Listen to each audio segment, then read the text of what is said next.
17th, 2018, a revolution started to spread throughout Sudan.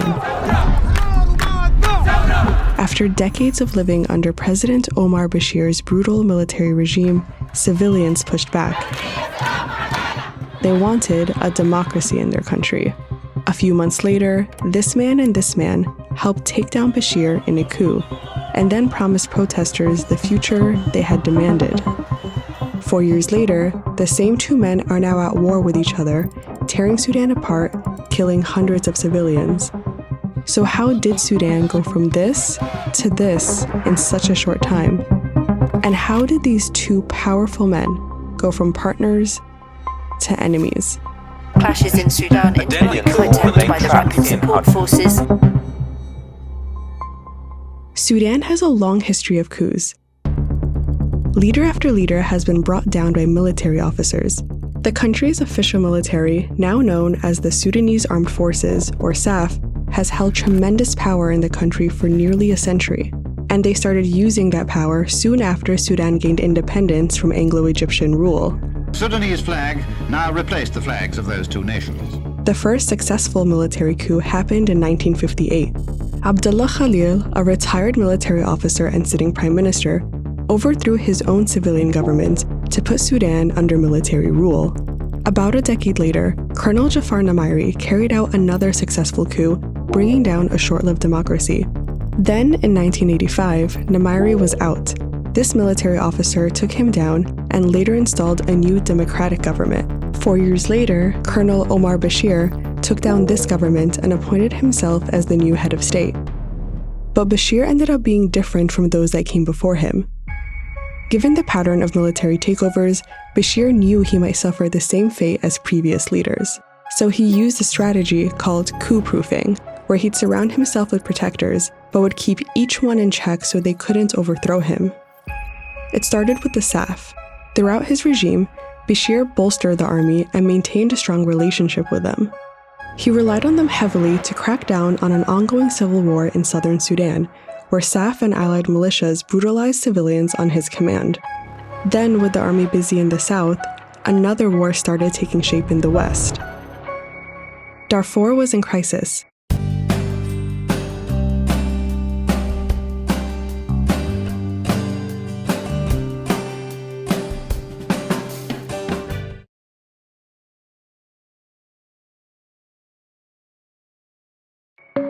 People here were historically neglected. Lack of medical supplies and necessary goods and little representation in Sudan's government left them feeling agitated for years. So, in 2003, while large portions of the army were tied up in the south, rebel groups attacked troops in this city in Darfur. And Bashir, in recognizing that this rebellion was taking place, instead of relying on the Sudan Armed Forces or SAF, the conventional military, he instead decided to rely and arm local Arab militias in the region that were known as the Janjaweed. This group was brutal and focused on wiping out Darfuri rebels and civilians at Bashir's direction. Satellite imagery shows that the Janjaweed is likely responsible for destroying over 3,000 villages. SAF troops in Darfur were responsible for destruction there as well. Both groups are accused of mass killing, rape, and the targeted displacement of civilians. Together, they killed thousands of Darfuris. The events in Darfur showed Bashir how to keep his power, and he turned to the Janjaweed in search of another protector. Among the Janjaweed militias, there were a couple of men Bashir trusted and tried to bring into the central government. But there was one particular Janjaweed leader that Bashir trusted the most, Mohammed Hamdan Dagalo, or Hemeti. Bashir called him my protection, particular play on the Arabic word Himayti, which is my protection, versus Hemeti, which is his nickname. By 2011, the long and gruesome civil war here ended, with South Sudan gaining independence, leaving Bashir in a weak position. And soon after, Sudan's economy tanked. Many of the oil resources that sustained the country were based in the south, which was no longer under Bashir's control. To strengthen his power, Bashir gave Hemeti and the Janjaweed official status as a paramilitary force called the Rapid Support Forces, or RSF, in 2013. At first, the group was placed under the NIS, Sudan's intelligence agency, also one of Bashir's protectors, even though they were supporting the SAF in the ongoing war in Darfur. Then, in 2017, he passed a law placing Hemeti directly under his command, making it clear that the RSF's main purpose was to protect him. To maintain the RSF's loyalty, Bashir gave Hemeti financial autonomy and allowed him to take control of some of Darfur's gold mines, smuggle weapons and minerals into places like Chad and Libya, and send troops into war-torn regions in exchange for money. At the same time, Bashir continued to let the SAF have a hand in major industries like weapon production and telecommunications. While Bashir was busy making these two forces richer, civilians continued to struggle. Protests broke out in 2018 amid a really bad economic crisis. That's when Bashir faced his biggest challenge, putting his protection scheme to the test. The ultimate trigger was the government's budget, which allocated about 60 to 70% to the security sector, which included Bashir's protectors, while Sudanese people struggled for basic needs. This led to the biggest revolution in Sudan's history. Spontaneous protests broke out in different parts of the country, and then they shifted to Khartoum, in the capital city. Bashir refused to leave office. The RSF, SAF, and other security sectors backed him and cracked down on the protesters who ultimately wanted democracy. But protesters didn't back down for months, and it became clear to the RSF and SAF that Bashir's leadership wouldn't be as useful to them anymore. So on April 11th, 2019, they made a move that surprised civilians and Bashir. SAF commanders colluded with the RSF's Hemeti and removed Bashir from power. Protesters celebrated Bashir's removal, but they didn't trust the men who made it happen. A day after the coup, Abdel Fattah Burhan, a former regional commander in Darfur, took charge of the SAF. Together, the two men gained control of Sudan.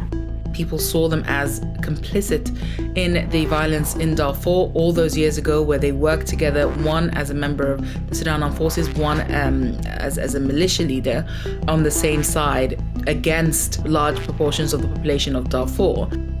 And soon, the two men turned on protesters. When pro-democracy protests kept intensifying in Khartoum, Hemeti and his forces started cracking down.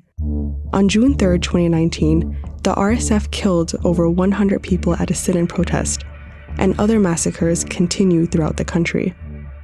After this, these countries were forced to step in to help put Sudan on a democratic path. The United States, with its Arab allies, the United Kingdom, Ethiopia, and the African Union, pressured Sudan's military and protesters to accept a power-sharing agreement. In this new deal, representatives from both the military and protesters would be part of a transitional council. In this plan, the military would have control for 21 months and civilians for 18. That meant the military would eventually have to hand over power to civilians to run the country. The problem was, despite warnings from protesters, these two military men were put in charge of the council, with Burhan as chair and Hemeti as vice chair. At first, the council acted in line with the agreement and installed a new prime minister, Abdullah Hamdok.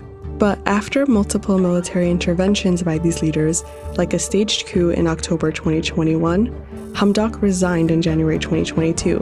That made Burhan the de facto leader of Sudan, and Hemeti as his number two again. But Hemeti was never quite comfortable with playing second fiddle, especially because he had amassed this fortune and had positioned himself to play the role of statesman almost better than Burhan himself.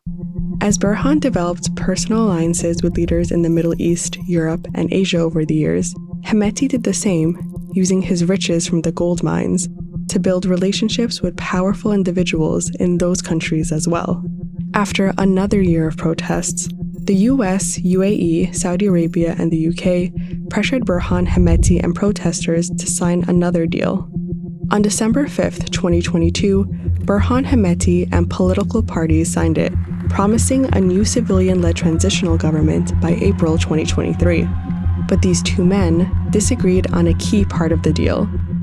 the RSF would need to become part of Burhan's army, which would limit Hemeti's power. Burhan wanted that to happen in 2 years, but Hemeti proposed 10. That disagreement caused a big rift between Burhan and Hemeti, which led to the current conflict between the two men. They've placed hundreds of thousands of armed men across the country. Burhan and his army have an air force that's responsible for many of the casualties, and Hemeti's finances allow him to arm more and more men on the ground. Hundreds of civilians have been killed already, and thousands have fled Sudan. Ceasefires have routinely been broken, and talks between the warring parties have gone nowhere. What was once a hopeful revolution has been interrupted by these two men. No matter who wins this war, protesters are left feeling betrayed by the country's de facto leaders and also by the international community that claimed to support their hopes for democracy.